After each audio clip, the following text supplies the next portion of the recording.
The rain in Oakhaven did not fall. It bled from a bruised October sky, slicking the cobblestones of Elm Street until they shone like the scales of a dying black serpent. At 70 years old, Clara Vance understood the architecture of time better than most.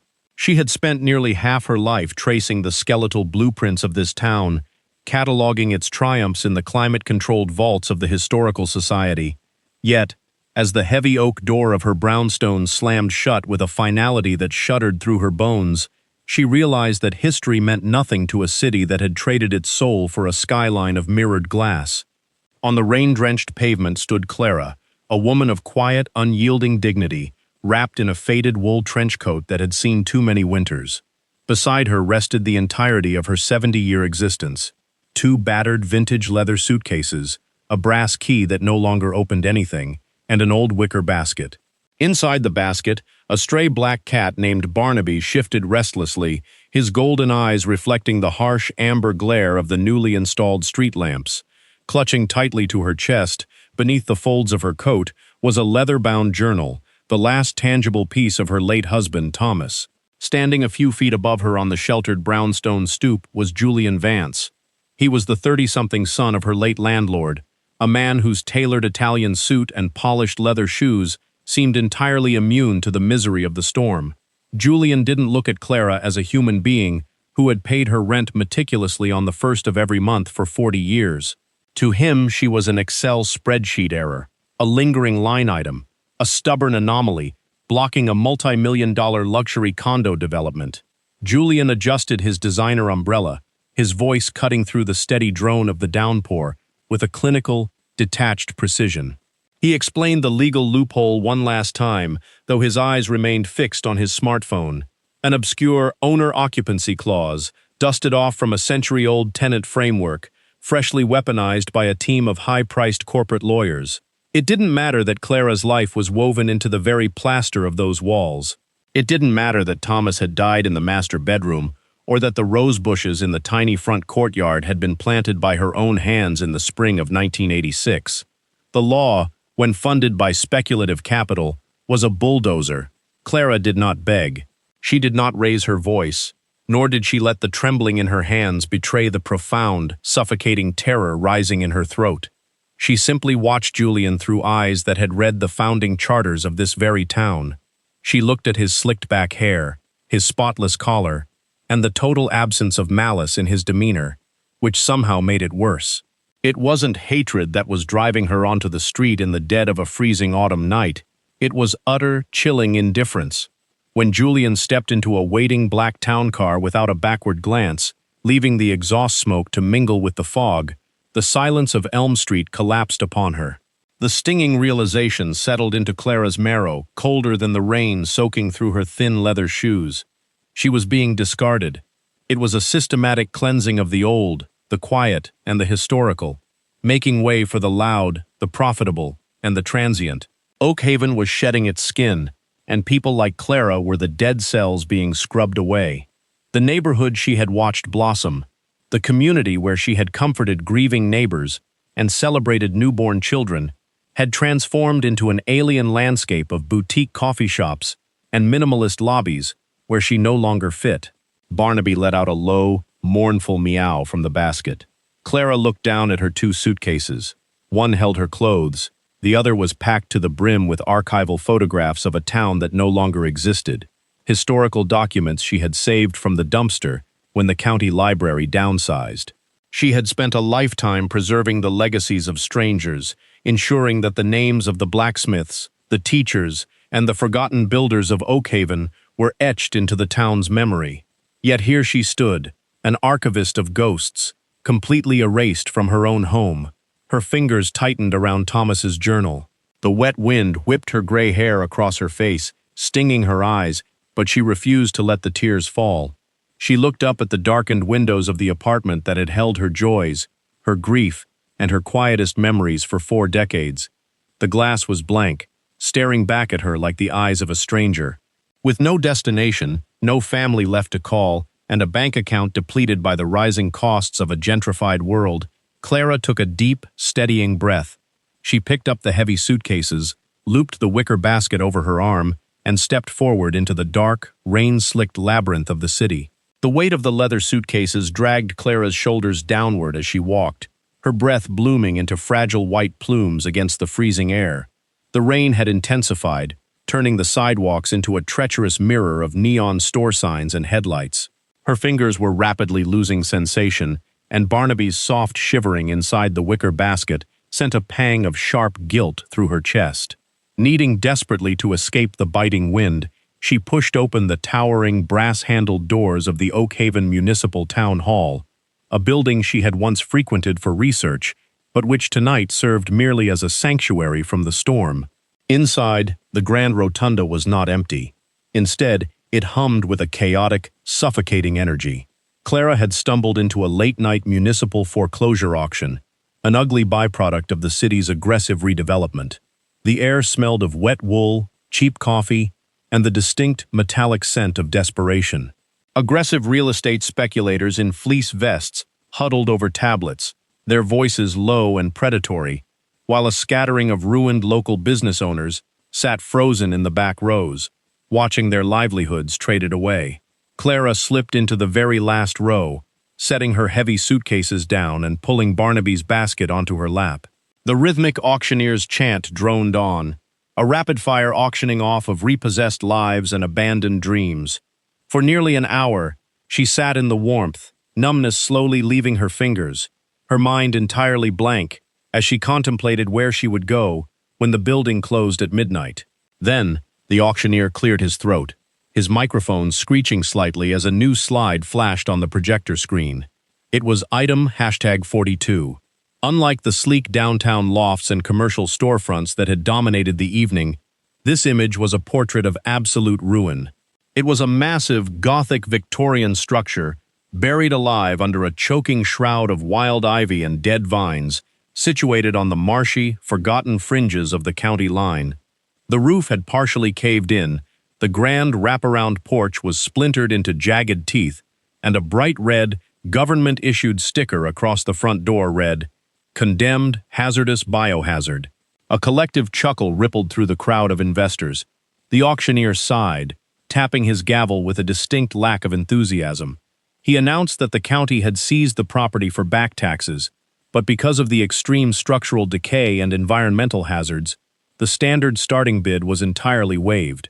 In fact, he joked, the city just wanted the nightmare off their ledger. He looked out at the room of indifferent faces and asked if anyone would give him a single dollar just to cover the cost of printing the deed paperwork and processing the title. No one moved. The speculators didn't even look up from their screens. A biohazard money pit on the edge of the swamp was the antithesis of a quick flip. In that heavy silence, Clara looked at the projected image of the broken house. While the rest of the room saw trash, her archivist's eye caught the unmistakable, elegant bones of the structure beneath the rot, the rare, hand-carved corbels, the precise geometry of the remaining gables, and the sheer defiance of a house that refused to completely collapse. A sudden, inexplicable surge of intuition flared in her chest, hot and demanding. It was an irrational, desperate spark, born from the shared kinship of two entities discarded by the world on the exact same night. Before she could talk herself out of the madness, Clara's arm rose into the air. The auctioneer blinked, startled by the movement from the back row. "Do I have a dollar from the lady in the back?" he asked, his voice echoing off the marble walls. Clara stood up, her posture rigid with the quiet dignity she refused to abandon. She reached into her trench coat pocket, her fingers brushing past Thomas's journal until they found the small, forgotten fold of cash she had kept for emergency bus fare. She pulled out 3 crumpled single-dollar bills and held them high. $3, Clara said, her voice remarkably steady, cutting through the murmurs that suddenly rippled through the room. The auctioneer looked at the 3 bills, then at the photograph of the ruined mansion, and realized this was the only offer he would receive in this lifetime. He didn't bother with a second or third call. He brought the heavy wooden gavel down with a sharp, echoing crack. "Sold, for $3, to the lady in the back." The speculators laughed, shaking their heads at what they assumed was a homeless woman's delusion. But as Clara walked down the center aisle to sign the deed, her heart hammered with a strange, fierce heat. She handed over her last $3, and in return, the clerk stamped the document and pushed it across the counter. Printed at the top of the deed was the historical, forgotten name of the estate, the Shallows. She had no money left, her shoes were still soaked, but as she walked back to her suitcases, Clara Vance was no longer a vagrant. She was a homeowner. The pre-dawn mist hung thick and heavy over the salt marshes when the first transit bus of the morning dropped Clara off at the terminus of the county line. The air tasted of salt, mud, and decaying oak leaves. Walking the final half-mile down a long abandoned gravel road, she guided herself by the pale, slate-gray light breaking over the horizon. Barnaby's basket felt heavier now, her muscles aching from a sleepless night spent riding public buses just to stay warm. When the tree line finally parted, Clara stopped in her tracks, the breath catching in her throat as she beheld the true magnitude of her $3 gamble. The Shallows did not merely look old. It looked as though it were being actively digested by the earth. In the dim morning light, the Victorian mansion loomed like a haunted galleon shipwrecked in a sea of overgrown briars and suffocating English ivy. The vines had snaked into the brickwork, prying open the mortar like greedy fingers. A massive section of the eastern roof had caved in, leaving a jagged crater that exposed the skeletal rafter ties to the open sky. Strips of gingerbread trim hung loose, clattering softly in the damp breeze, and the shards of what had once been magnificent stained glass windows lay scattered across the porch like crushed gemstones. As the sun crept higher, casting a cold, revealing light over the estate, the sound of a roaring luxury SUV engine broke the silence. The edge of the property bordered the pristine, manicured lawns of Whisper Creek, a newly developed, cookie-cutter suburban neighborhood filled with vinyl-sided McMansions. Two residents dressed in expensive athleisure wear for their morning jog paused at the property line. They stared at Clara, who was struggling to pull her heavy vintage suitcases through the overgrown weeds of her front yard. One of them, a man with a Bluetooth earpiece and a look of practiced disdain, scoffed loudly enough for the sound to carry across the lawn. He muttered something about the city allowing vagrants to camp in an absolute eyesore, openly wondering why the county hadn't brought a wrecking ball to the biohazard money pit yet. His companion shook her head, pulling out a smartphone to likely snap a photo for the neighborhood homeowner association forum before they both jogged away, their laughter echoing down the asphalt. Clara did not look up. She kept her chin high, focusing every ounce of her remaining energy on navigating the treacherous, rotting steps of the front porch. The floorboards groaned beneath her weight, a soft, spongy warning that the wood was dangerously waterlogged. When she pushed against the heavy front door, the rusted hinges gave way with a piercing shriek, releasing a heavy wave of stagnant air, mold, and forgotten decades. The interior was a cavern of shadows and decay. Rainwater dripped rhythmically from the ceiling somewhere in the grand foyer, creating a small, murky pool on the warped parquet floor. Yet, as Clara walked deeper into the ruins, stepping over fallen plaster and water-damaged wallpaper that peeled away like dead skin, she refused to let the despair consume her. She possessed no money, no tools, and no help. But she possessed an abundance of time, a lifetime of patience, and an unbreakable spirit that had been forged through 70 years of living. She bypassed the grand, ruined parlor and found her way to the kitchen at the rear of the house. By some miracle of architecture, the ceiling here was still intact, supported by massive, hand-hewn heart pine beams that had resisted the rot. A weak beam of morning sunlight pierced through a grime-covered window, illuminating a small, solid corner of the room. This would be her fortress. Setting Barnaby's basket down, Clara opened her first suitcase and pulled out a pair of heavy canvas work gloves and a small, stiff-bristled handbrush she had packed from her old apartment. Methodically, with the precise, rhythmic movements of an archivist cleaning a fragile manuscript, she began to clear the debris. She swept the glittering shards of broken window glass into a neat pile in the corner, cleared away the damp layers of dead leaves that had blown inside, and scrubbed the thick layer of dust from a section of the linoleum floor. It was grueling, back-breaking work for a 70-year-old woman, but every stroke of the brush felt like a reclamation of her autonomy. When the small square of floor was finally bare and dry, she unrolled a thin canvas travel cot she had salvaged from her past. She placed Thomas's journal on the makeshift bedside crate, opened the wicker basket, and watched as Barnaby cautiously stepped out, sniffing the cleaned air before curling up tightly on the cot.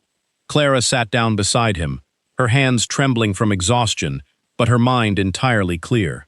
The world outside called this place a ruin, but as she closed her eyes against the glare of the new day, she knew it was hers.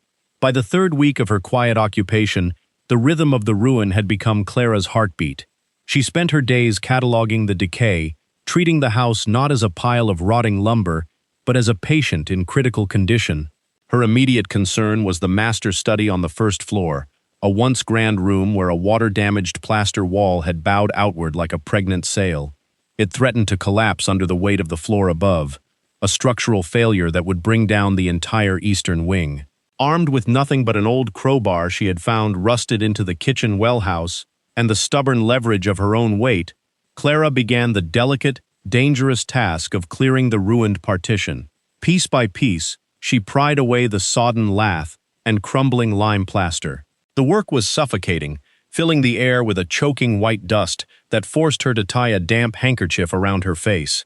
As she removed a particularly stubborn section of vertical studding near the dead fireplace, her crowbar didn't hit the expected hollow space of an exterior wall. Instead, it struck something solid and metallic with a dull, resonant thud. Intrigued, Clara cleared away a cascade of ancient horsehair insulation. What she revealed was an architectural anomaly that defied the standard building practices of the late 19th century. Built deep behind the decorative facade was a secondary false double wall. It was meticulously lined with thick sheets of interlocking zinc, a highly expensive and sophisticated waterproofing technique designed to create a perfectly sealed, moisture-proof vault within the very bones of the house. Her fingers traced the cold, unyielding metal until she found a concealed latch mechanism hidden behind a brass rosehead nail. With a firm, satisfying click, a section of the zinc wall swung outward on heavy, greased iron hinges that had kept their promise of silence for over a century. As the vault opened, the scent of lavender, cedar, and old paper spilled into the dusty room, completely overpowering the smell of mold. Clara held her breath, her archivist's heart leaping into her throat. Inside the hidden chamber, entirely untouched by the dampness of the marsh or the ravages of time, lay an immaculate treasure trove of history. Stacked in custom-built cedar cubbies were hundreds of massive, heavy-stock paper scrolls. When Clara gently unrolled the top one on the floor, she found herself staring at breathtaking, hand-drawn blueprints rendered in a rich indigo ink that looked as fresh as if it had been laid down yesterday. The draftsmanship was extraordinary, showcasing a level of mathematical genius and artistic vision that rivaled the great European masters of the era. Every scroll was signed in an elegant, sweeping script. Arthur Sterling, architect. Deep within the vault, protected by velvet-lined boxes, were dozens of wooden crates containing heavy glass plate negatives. Clara held one up to the weak sunlight filtering through the window. The image revealed a proud, impeccably dressed black man standing with a brass transit level, his eyes burning with an intense, visionary fire. Beside the negatives lay a neat stack of leather-bound personal diaries. Clara carefully opened the earliest volume, dated 1888. As her eyes scanned the elegant cursive, the missing pieces of Oak Haven's history began to reassemble themselves in her mind. Arthur Sterling had not just been an eccentric builder who vanished into the ether. He was a brilliant, black architect who had operated in an era when his very existence was a threat to the established social order. The diaries spoke of a man who had designed the town's most iconic landmarks, the historic courthouse, the Grand Library, and the very brownstones on Elm Street from which Clara had just been evicted. Yet because of the color of his skin and the predatory greed of his wealthy white patrons, his name had been systematically stripped from the public records, his blueprints stolen, and his legacy erased from the annals of the county. He had built the Shallows as his final, defiant sanctuary, creating this hidden vault to preserve the undeniable proof of his genius before he was driven into obscurity. Clara sat on the dusty floor, surrounded by the ghosts of Sterling's brilliant mind, her hands trembling as she touched the glass plates. She had spent her entire career looking for lost history in the margins of old books. But here, in the belly of a $3 ruin, she had uncovered a forgotten masterpiece of American heritage. The house was no longer just a shelter. It was a sarcophagus holding a stolen legacy, and Clara Vance had just been handed the key. The kitchen table, which Clara had scrubbed to a pale, bare wood, became her operating theater. For the next 2 weeks, the leaks in the roof and the chill in the air were forgotten as her professional archivist training took absolute command of her body. With a camel hair brush, a magnifying loupe, and a bottle of specialized archival solution she had smuggled away in her vintage suitcases, Clara painstakingly cleaned the glass plate negatives and stabilized the crumbling edges of Arthur Sterling's diaries. She worked by the steady light of a battery-powered lantern, her eyes widening as the grand tapestry of a massive historical crime unfolded page by page, blueprint by blueprint. What she uncovered was an incredible, breathtaking truth that shattered everything she thought she knew about the town of Oakhaven. Arthur Sterling had not merely built this single, isolated Victorian mansion on the edge of the swamp. He was the secret, brilliant mind behind the entire foundational infrastructure of the city. As she unrolled the massive indigo blueprints, she found the master plans for the Oakhaven Municipal Park, the intricate underground masonry of the town's drainage and aqueduct system, and the majestic neoclassical facade of the county courthouse. Every iconic structure that gave the town its historic prestige had been conceived by this one man. Clara compared Sterling's private blueprints with her own encyclopedic memory of the town's official archives. The official history books credited those very same masterworks to a prestigious 19th-century firm owned by a wealthy, politically connected patriarch named Harrison Vance, the direct ancestor of Julian Vance, the man who had just evicted her. The diaries detailed the horrific, systemic injustice that had erased Sterling from existence. In the late 1880s, Sterling had been hired as a silent consultant by the Vance firm because of his unmatched mathematical genius and architectural vision. Because a black architect could not legally register blueprints or secure corporate contracts in the state at that time, Sterling had trusted Harrison Vance with his life's work under a gentleman's agreement of shared credit and financial partnership.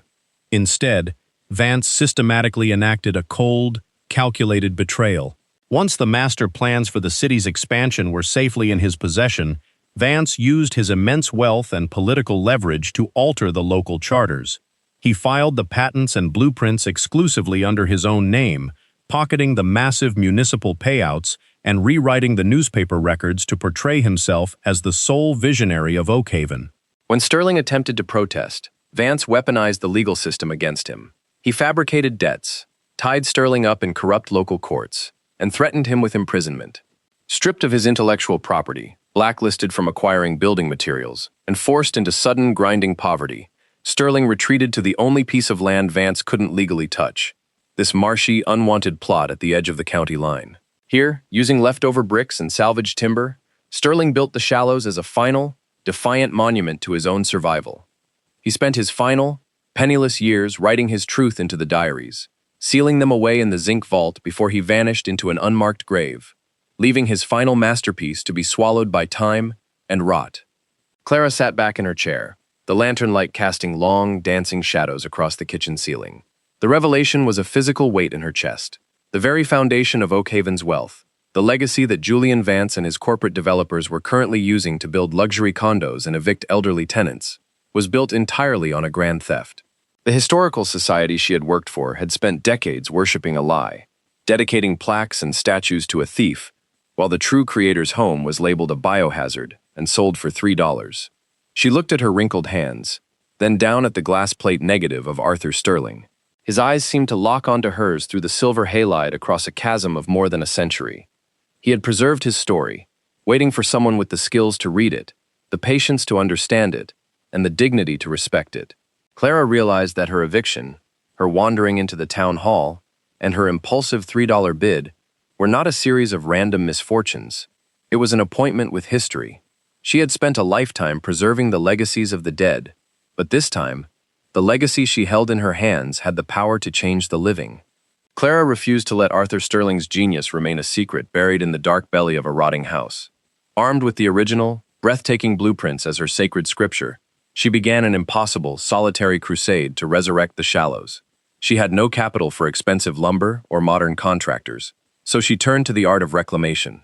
Every morning, before the modern suburb of Whisper Creek even woke up, Clara could be seen combing through demolition sites, scavenging discarded heart pine planks, collecting weathered bricks from old factories, and pulling rusted iron nails from old barn timbers. She worked with a quiet, furious intensity, using a rusty hammer to painstakingly straighten every salvaged nail on the porch steps, driven by the absolute conviction that every inch of the house deserved to be restored exactly as Sterling had intended. Her solitary labor did not go unnoticed. One crisp November afternoon, a battered pickup truck carrying a load of construction waste pulled up to the curb. Driving it was Leo, a 24-year-old carpenter with calloused hands and a deep, disillusioned exhaustion etched into his face. Leo worked minimum wage for a massive commercial contracting company, the very company owned by Vanguard Development that was currently churning out cheap, uniform drywall boxes across town. He had spent years watching his craft be stripped of its artistry for the sake of corporate profit margins. For weeks, he had passed this property on his route, watching a 70-year-old woman in a faded trench coat single-handedly haul heavy timber and meticulously match the grain of century-old wood. Unable to watch her struggle with a massive porch header any longer, Leo cut the engine, stepped out of his truck, and walked up the gravel path. He offered to help for just an hour, but when Clara led him inside and showed him Sterling's hand-drawn blueprints, the young carpenter fell into a stunned, reverent silence. His fingers traced the exquisite geometry of the master plans, recognizing a level of craftsmanship that modern engineering had completely abandoned. Touched by Clara's unyielding resilience and infected by the pure genius of the designs, Leo returned the next day. And the day after that. He brought his professional tools, his specialized knowledge of load-bearing structures, and his own collection of premium reclaimed oak that he had saved from his company's dumpsters. Within a week, their two-person operation attracted another crucial ally. Maya, an idealistic 26-year-old investigative reporter for a struggling local independent newspaper, had been tipped off by the Whisper Creek Homeowner Association forum about a lunatic squatter destroying property values. She arrived at the Shallows expecting a routine story on municipal blight, but what she found instead was a meticulous, breathing restoration project. When Clara sat her down at the scrubbed kitchen table, pouring her a cup of tea while presenting the glass plate negatives and reading aloud the devastating entries from Sterling's 1888 diaries, Maya felt the distinct, electric thrill of a career-defining story. The sheer scale of the historical injustice, contrasted against Clara's fierce protective spirit, ignited something powerful within the young journalist. Maya did not just write an article. She became the voice of the house. She began documenting every step of the restoration on an independent digital blog, framing it not as a home renovation, but as a living act of historical reparations. She wrote about Clara's $3 purchase, Leo's volunteer craftsmanship, and the stolen architecture of Oakhaven. The article struck a powerful chord in a community that was rapidly losing its identity to gentrification. What started as a solitary, desperate effort quickly transformed into a quiet, underground movement. On weekends, old pickup trucks began lining the gravel road outside the Shallows. Local trade school students arrived with tool belts to learn historic masonry under Leo's direction. Retired teachers came to help Clara clean and catalog the artifacts, while local teenagers cleared away the decades of suffocating ivy, revealing the pristine, elegant brickwork hidden beneath. People brought food, donated salvaged materials from their own basements, and offered their muscle without asking for a single dime. Through the collective warmth of these discarded people, the broken house began to breathe again. The splintered porch was rebuilt into a grand, welcoming gallery. The shattered stained glass was carefully reassembled by local hobbyists, and the collapsed eastern roof was sealed tight against the winter sky. They were no longer just repairing rotting wood and crumbling plaster. Under Clara's quiet leadership, they were rebuilding a sanctuary for their own displaced souls, brick by salvaged brick, ensuring that Arthur Sterling's final masterpiece would stand tall against the world that had tried so hard to erase him. By the arrival of the midwinter frost, the Shallows had begun to regain its jaw-dropping Victorian splendor. The original deep crimson and forest green tones of the exterior, mixed meticulously by Leo from historical paint formulas, gleamed against the stark winter sky. The restored stained glass windows caught the pale afternoon sun, throwing brilliant fractured pools of ruby and sapphire light across a grand foyer that no longer smelled of rot, but of fresh cedar and beeswax. The transformation was an undeniable triumph of human will, a glowing monument of history reborn. But in a world where beauty is measured solely by the square foot, such a resurrection was bound to draw predatory eyes. The quiet triumph was shattered on a Tuesday morning, when a fleet of luxury black SUVs pulled up along the gravel road, their tires crunching heavily on the frozen mud. Out of the lead vehicle stepped Julian Vance, flanked by two corporate lawyers carrying leather briefcases. Julian was no longer just the entitled landlord's son who had evicted Clara from her brownstone. He was now the newly appointed vice president of acquisitions for Vanguard Development, the multi-billion-dollar mega-corporation that was systematically swallowing Oakhaven whole. Julian walked up the newly rebuilt front steps, his eyes scanning the impeccable gingerbread trim and the flawless masonry with a cold, analytical detachment.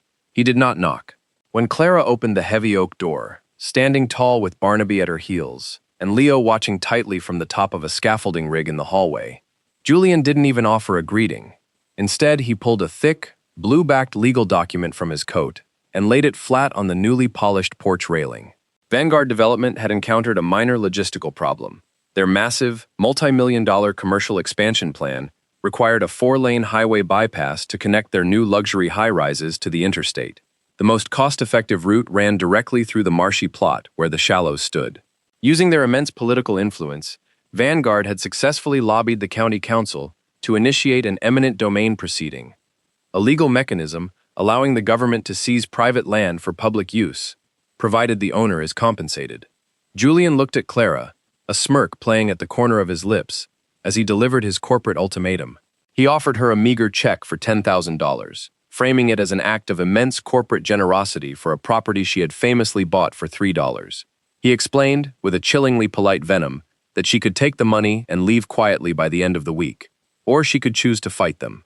If she chose to fight, he promised, Vanguard's legal team would ties her up in court until she was completely bankrupt.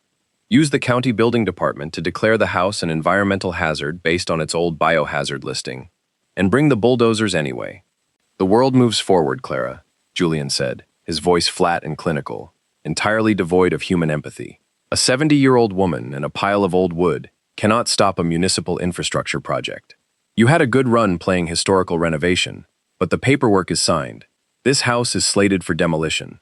The threat was a suffocating weight that seemed to chill the very air of the porch. Leo stepped down from the scaffolding, his fists clenched, his knuckles white with an urge to throw the suits off the property. But Clara placed a gentle, firm hand on the young carpenter's arm, stepping forward to look Julian directly in the eyes. She felt no fear, only a profound, burning disgust. This was the same system that had ruined Arthur Sterling in 1888, wrapped in a different century's suit, using the same weaponized laws to erase the inconvenient and the vulnerable. She did not touch the blue envelope containing the check.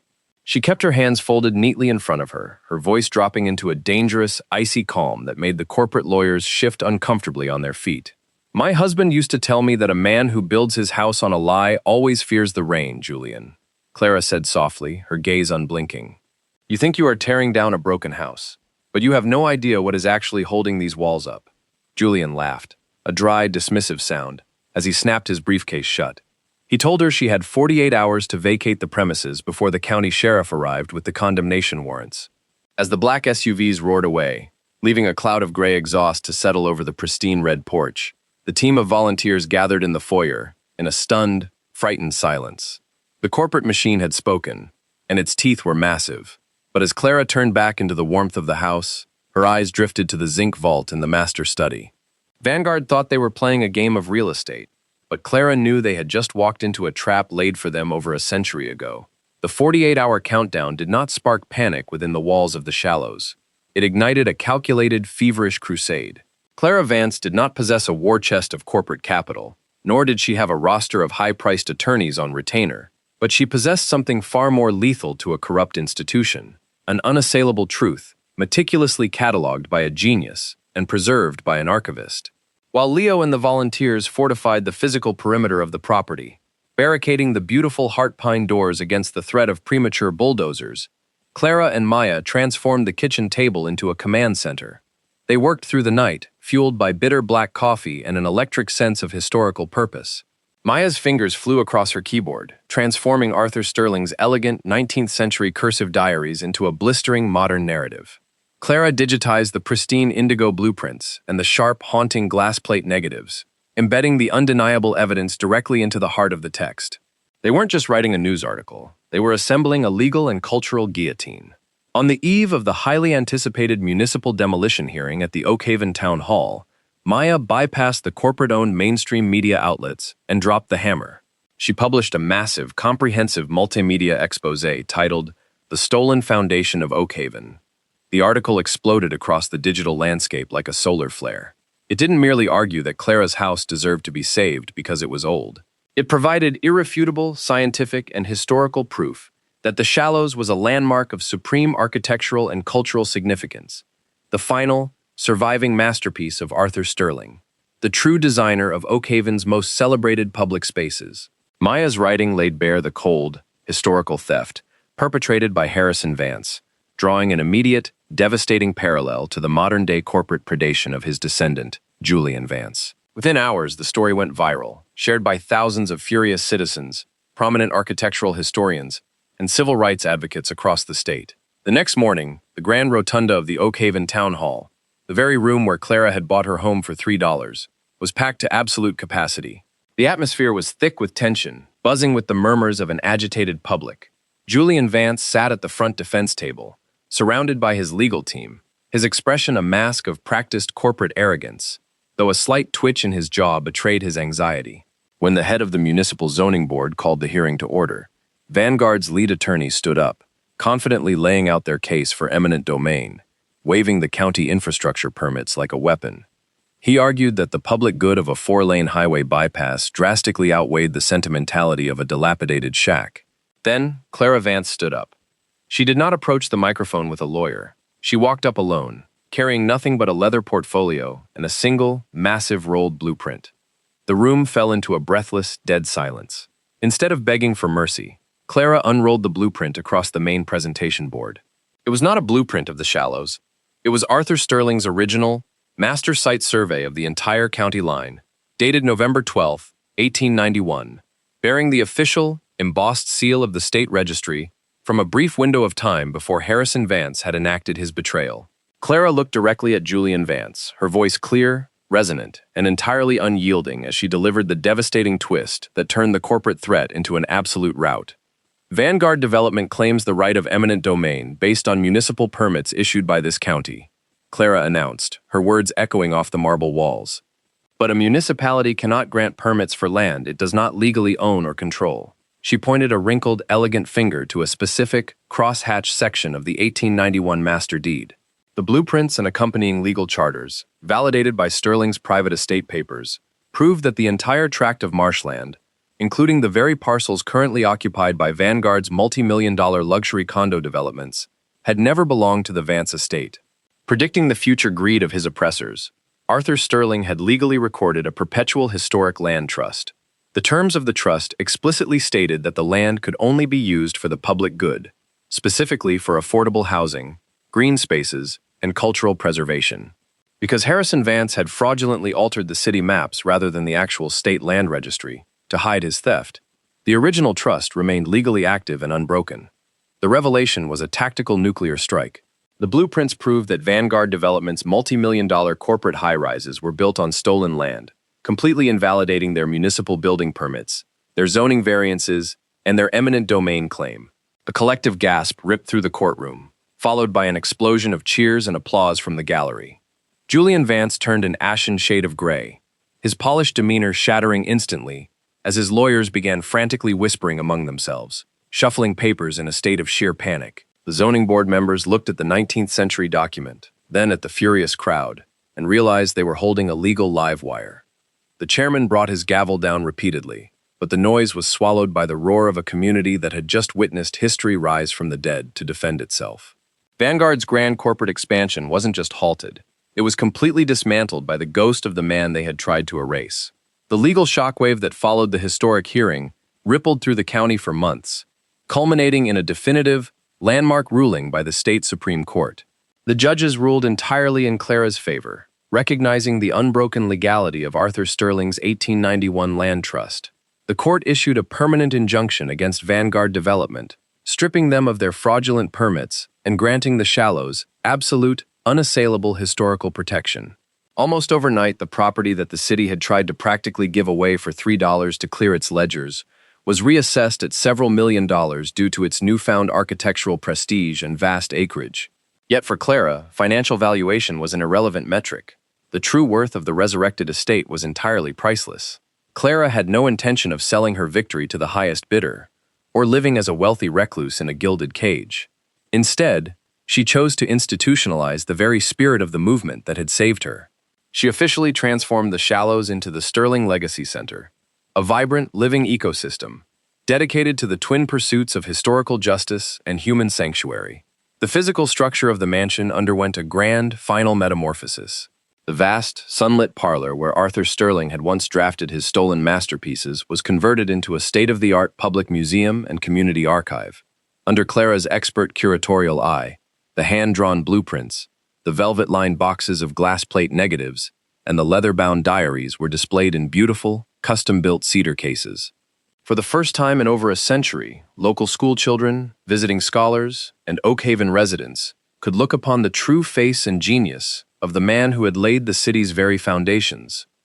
But Clara knew that a real legacy cannot be preserved merely in glass display cases. It must breathe, it must adapt, and it must offer shelter to those who need it most. The expansive upper floors of the mansion, once hollow cavities of rot and shadow, were redesigned into comfortable, light-filled residential suites. Clara opened these doors as a permanent sanctuary for displaced elders, the vulnerable, long-term residents of Oakhaven who, like herself, had been ruthlessly priced out or evicted by the city's aggressive gentrification. Downstairs, the sprawling carriage houses and the sun-drenched attic studio were outfitted with kilns, easels, and workbenches, transformed into free workshops for struggling young artists and working-class tradespeople. The house became a remarkable bridge across generations. On any given afternoon, a retired teacher living on the third floor could be found sitting on the wide wraparound porch, drinking tea and swapping stories with a young painter who was using Sterling's architectural geometry as inspiration for a new mural. Leo, now the full-time director of historic preservation for the center, used the carriage house to teach traditional, minimum-wage-defying carpentry skills to local youths, using the very techniques that built the house. Maya set up a permanent office in the library, launching an independent investigative journal dedicated entirely to exposing corporate land theft and championing marginalized community histories. The Shallows was no longer an eyesore, nor was it a biohazard money pit. It had become the literal heartbeat of Oakhaven. It stood as a magnificent living proof that when a community honors its past, it gains the power to protect its future. The broken house bought for the price of a cup of coffee had become a fortress of hope, proving that the most enduring structures are not built with speculative capital, but with the unbreakable mortar of dignity, truth, and shared humanity. The heavy, humid air of a late July evening settled over Oakhaven, but at the Shallows, the atmosphere was cooled by a gentle breeze blowing in from the salt marshes. The mansion, once a dark silhouette of decay on the edge of the county, was now ablaze with a warm, golden light that spilled from its tall, arched windows onto the manicured lawns below. From the parlor, the rich, smooth notes of a live jazz quartet drifted out into the night, mingling with the bright cadence of laughter and the clinking of glasses. The house was alive, humming with the vibrant energy of a community that had finally found its anchor. Clara Vance sat in a hand-carved rocking chair on the beautifully restored wraparound porch, a soft linen shawl draped over her shoulders. Beside her, Barnaby stretched lazily on the polished heart-pine floorboards, his purr a low, rhythmic accompaniment to the music inside. From her vantage point, Clara looked out over the expansive gardens, where the once strangling English ivy had been masterfully tamed into elegant, sculpted green arches framing a stone courtyard. Down in the garden, she watched Leo laughing with a group of young apprentices, their hands animatedly tracing an architectural detail on a newly erected cedar pergola. Nearby, Maya stood by a lantern-lit table, passionately discussing a new local history project with a group of elderly residents who now called the mansion's upper suites home. The scene was a living tapestry of the generations Arthur Sterling had never lived to see, yet it was his genius, his suffering, and his ultimate vindication that had brought them all together under one roof. As the music transitioned into a soft, melancholic melody, Clara pulled Thomas's leather-bound journal from her lap and held it against her chest. She looked out at the lights of the modern suburb of Whisper Creek in the distance. They no longer seemed threatening, only small and uniform compared to the timeless, towering grandeur of the estate she had rescued. A profound, overwhelming sense of peace washed over her. Less than a year ago, she had stood on a rain-slicked pavement in the dead of night, a 70-year-old woman discarded by a ruthless city, possessing nothing but 2 vintage suitcases and a broken heart. She had walked into the municipal auction looking for nothing more than a brief shelter from the freezing wind. Instead, she had bought a ruin for $3. It was a transaction the world had mocked, a desperate gamble on a structure deemed a biohazard. Yet, as she closed her eyes and let the warmth of the summer evening wash over her, Clara smiled. She had set out on this grueling, impossible journey, with the sole purpose of rewriting a historical wrong, driven by an archivist's duty to ensure that a brilliant man's forgotten legacy was not erased from the earth. But in fighting for Arthur Sterling, in pouring her remaining strength into the restoration of these forgotten walls, she realized the beautiful, poetic truth of her journey. By resurrecting a discarded masterpiece, she had built a sanctuary for her own grief. By saving a forgotten legacy, Clara Vance had ultimately saved herself. She was no longer a ghost of Oakhaven's past. She was the architect of its future, finally, undeniably, at home.